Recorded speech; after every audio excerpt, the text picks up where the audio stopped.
Lyca production Subaskaran மற்றும் red Jain movies தயாரிப்பில் உலக நாயகன் கமல்ஹாசன் நடிப்பில் பிரம்மாண்டமான இயக்குனர் சங்கர் இயக்கத்தில் இந்தியன் 2 இன்று முதல் வெற்றி நடை போடுகிறது.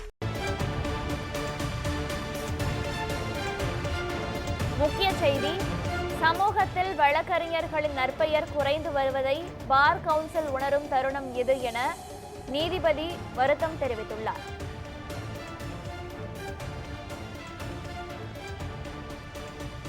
இது குறித்த கூடுதல் தகவல்களை வழங்குவதற்காக நமது செய்தியாளர் சையத் நிஜாமுதீன் இணைப்பில் உள்ளார். சையத், இது குறித்த முழு விவரங்களை பதிவு பண்ணுங்க. வணக்கம். கன்னியாகுமரி மாவட்டத்தில் மசாஜ் சென்டர் நடத்த அனுமதி வழங்க கோரி ஒரு மனுவானது தடை செய்யப்பட்டது. இந்த வழக்கானது கன்னியாகுமரி மாவட்டத்தை சேர்ந்த வழக்கறிஞர் ராஜமுருகன் என்பவர் உயர்நீதிமன்ற மதுரை கிளையில் வழக்கு தொடர்ந்தார். அந்த வழக்கில் தான் நாவல் பகுதியை சேர்ந்தவர் ஃப்ரெண்ட்ஸ் ஃபார் எவர் ட்ரஸ்ட் என்ற மணமகிழ் மன்றம் நடத்தி வருவதாகவும் தெரிவித்துள்ளார். மேலும் காவல்துறையினர் தன் மீது பொய் வழக்கு கூறி தொலை செய்து வருவதாகவும் தெரிவித்தார். இதனால் தனது தொழில் பாதிக்கப்பட்டுள்ளது எனவும், எனவே காவல்துறையினர் தொந்தரவிலிருந்து பாதுகாத்து வழங்க வேண்டும் எனவும், இழப்பீடாக 5 லட்சம் ரூபாய் வழங்க வேண்டும் எனவும் அந்த மனுவில் தெரிவித்தார்.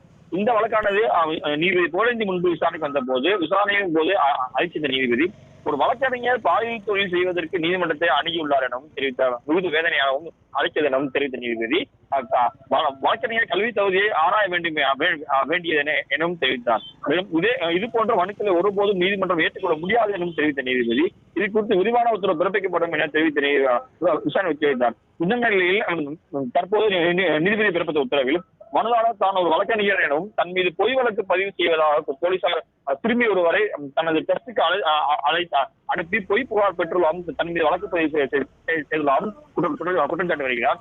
ஆனால் மனுதாரர் தன்னை வழக்கறிஞர் அடையாளப்படுத்தி விபச்சார மையம் நடத்த பாதுகாப்பு கோருவது இந்த நீதிமன்றம் அதிர்ச்சியளிக்கிறது எனவும் தெரிவித்துள்ளார். மேலும் சிறுமிக்கு 10ஆம் வகுப்பு வரை பயின்றுள்ளார் எனவும் அவரது அந்த வறுமையை பயன்படுத்தி விபச்சாரத்தில் ஈடுபடுத்தியுள்ளார் எனவும் தெரிவித்துள்ளார். மேலும் வழக்கறிஞர் என்னும் பெயரில் ஒருவர் இது போன்ற விஷயத்தை செய்து மிகவும் வருத்தம் அளிக்கிறது எனவும் தெரிவித்த நீதிபதி கன்னியாகுமரி மாவட்டத்தில் 100% வரும் எழுத்தறிவு பெற்ற மாவட்டம். ஆனால் ஒரு சில வழக்கறிஞர்களால் இது போன்ற கெட்ட பெயர் ஏற்படுது எனவும் தெரிவித்துள்ளார். மேலும் சமூகத்தில் வழக்கறிஞர்களுக்கு நற்பெயர் குறைந்து வருவதாக பார்க்கவும் அந்த உணவும் தரணும் இது எனவும் தெரிவித்த நீதிபதி இனிவரும் காலங்களையாவது பதிவு செய்யும் போது நபர்களின் அந்த பின்புலத்தின் தரத்தை உறுதி செய்ய வேண்டும் எனவும், இந்த வழக்கை பொறுத்தவரை மனுதாரர் பதிவு மற்றும் கல்வி தகுதியை பார் கவுன்சில் உறுதி செய்ய வேண்டும் எனவும் தெரிவித்த நீதிபதி காவல்துறையினர் இவர் மீது பதியப்பட்ட வழக்கை விரைவாக விசாரணை செய்து இறுதியை கீழமை நீதிமன்றத்தில் தாக்கல் செய்ய வேண்டும் எனவும் தெரிவித்துள்ளார்.